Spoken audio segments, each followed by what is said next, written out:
you're a midwife, you have to apply as a midwife. If you're a registered nurse, you have to apply as a registered nurse. If you're a mental health nurse, you have to apply as a registered mental health nurse. You understand? And if you're a pediatric nurse, you have to register as a registered pediatric nurse.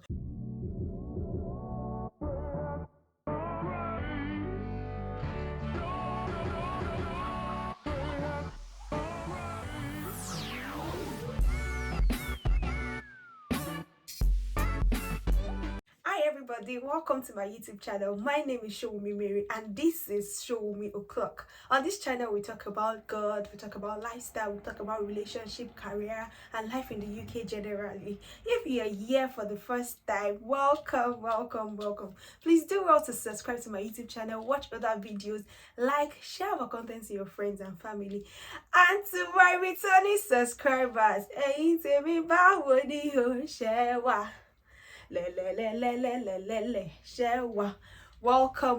welcome.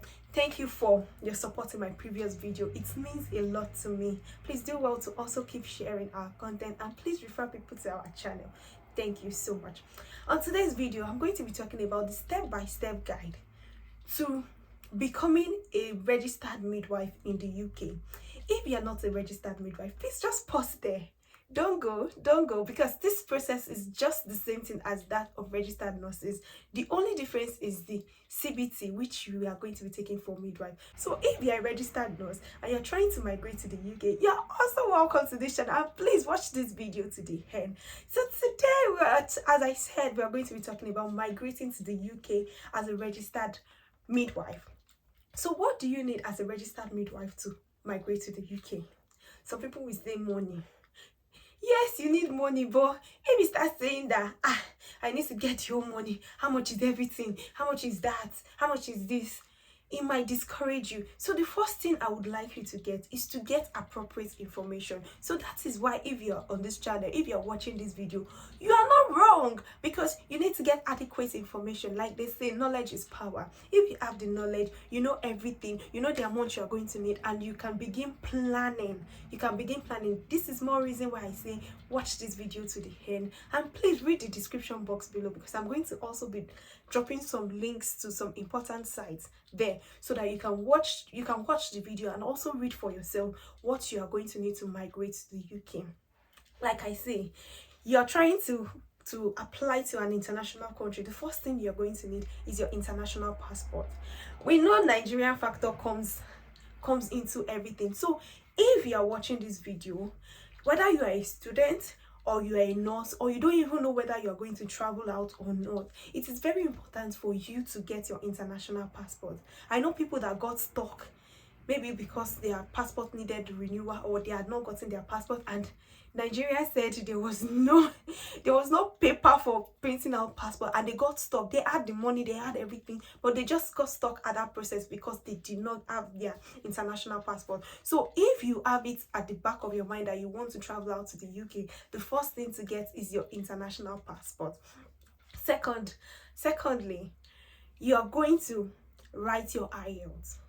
The IELTS is International English Language Test System, scoring system. Yes, that is what IELTS means. It's just an English test exams that tests your competency in speaking English.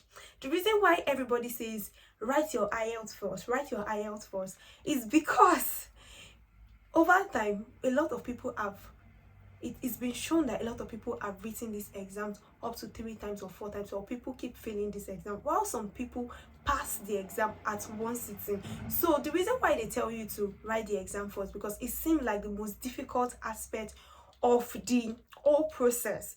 So if you know, what I tell people is that I prefer for you to be prepared than for you to just write the exam for the sake of writing the exam. So if you know you are prepared, you can do your IELTS first, or you can continue with this other process I'm going to talk about and do your IELTS last, because your IELTS exam, your results is only going to be asked at the tail end of this process. But because sometimes it is difficult to pass the exam, that's why people say focus on your English exam first.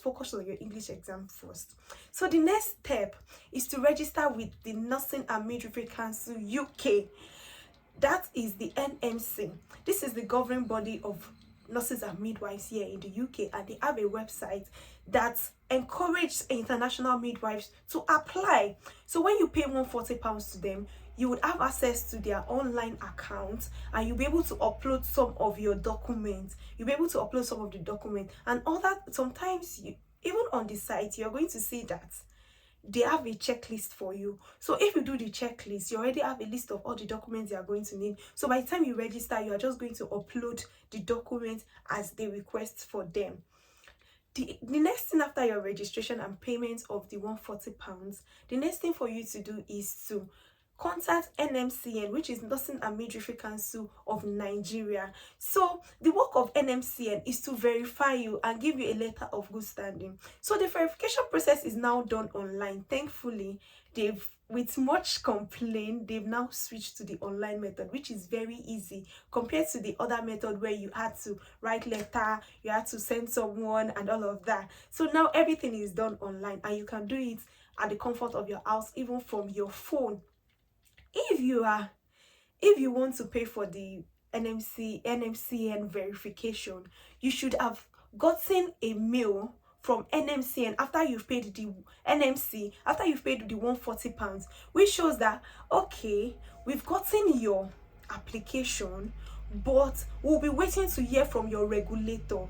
Your regulator is NMCN Nigeria, which are going to verify you. They are the people that are going to verify you. So when the process actually takes, NMCN says it should take within 12 weeks, you should get your verification, but some people attest to the fact that it comes earlier than 12 weeks. It comes earlier than 12 weeks. So when you do your verification, when you register online with NMCN and you do your verification, you will need some information from the mail they sent to you to enter into the NMCN portal for you to complete your verification process. And I think the verification process is about 17,500. I stand to be corrected, please. So you would apply for your verification. Once NMCN has responded to the mail, because NMC UK is going to send a mail to NMCN to ask whether you are truly a registered midwife in their country or not. So NMCN is meant to reply the mail. Once NMCN has replied the mail and verified that truly you're a registered midwife, or you're a registered nurse in their country, you will get a feedback. You get a feedback from them that truly your application can begin. So the next step for you to do is to write your CBT exam. The CBT exam is a computer-based competency exam, and this is where the difference comes in, because if you're a midwife, you have to apply as a midwife. If you're a registered nurse, you have to apply as a registered nurse. If you're a mental health nurse, you have to apply as a registered mental health nurse. You understand? And if you're a pediatric nurse, you have to register as a registered pediatric nurse. So if you want to register as a midwife for your CBT exam, you're going to write the exam, and they are divided into two parts now. We have the numeracy, which is the part A, and the part B, which is the clinicals. You need to pass the two exams together. Formally, if you fail your CBT, you are going to resit the whole exam. But now, if you fail either part of the CBT, you can retake each part depending on which you fail. That means if you fail the CBT, if you fail the part A, which is the numeracy, and pass your part B, which is the clinicals, you are going to rewrite your numeracy, which is the part A, and vice versa. The price for your CBT is £83. The reason why we decide to always tell you these things in pounds is because Naira is very versatile. If I tell you that when I did my exam, maybe I paid 40,000 Naira, and now people are paying 70,000 Naira for that same exam, which the value is still the same thing. So you understand, we are always going to tell you in pounds, because in the United Kingdom, they spend pound sterling. So every of their registration comes in pounds. So it's also dependent on the rate at which Naira is as at the time you are paying. That determines the amount you are paying. So for the CBT, the total test is £83. And if you are going to rewrite, they have the amounts that you're going to rewrite each test. I think £70 for something and £53 for something or thereabout. So I'm just going to confirm for you. Also, after you've passed your CBT exams, congratulations.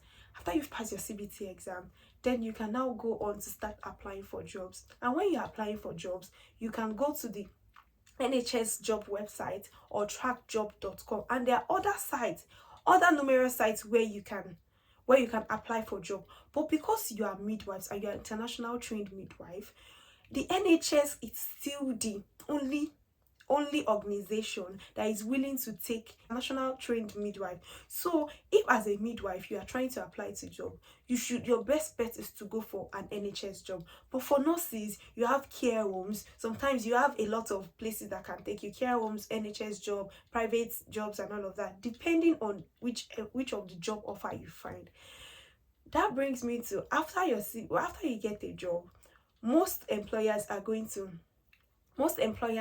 to state in your contract that they are going to pay for your OSCE exam. Some will pay for your flight, your visa, depending. If you don't know anything when you don't understand anything when you get your contract, make sure you ask, and make sure you check with other people that have gone through this stage, so that you are getting the right offer at the right time.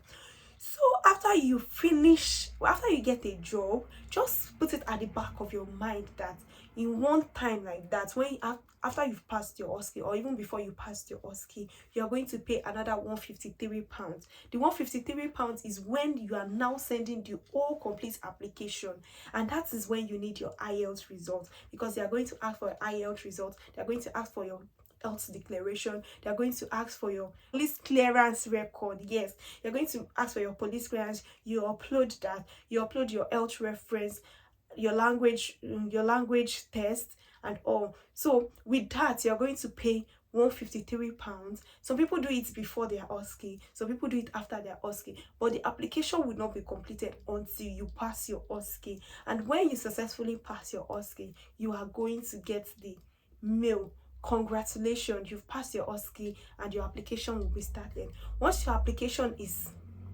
started, it takes at least 41 days for them to complete, 35 to 41 days for them to complete your application, and you will get your PIN, and then you have now become a registered midwife in the United Kingdom. So feel free to ask me any questions as regards to this process. Feel free to go through the links that I'm going to drop in the comment section below, and please, if you have any question, just drop them in the comment section below. Whether you are a registered nurse or you're a registered midwife, I'll be more than happy to answer your questions. And in the next video, I'm going to be talking about documents that you need to apply as a registered midwife. There I'm going to break it down, what it is in the NMCN checklist, and also what you would need all together.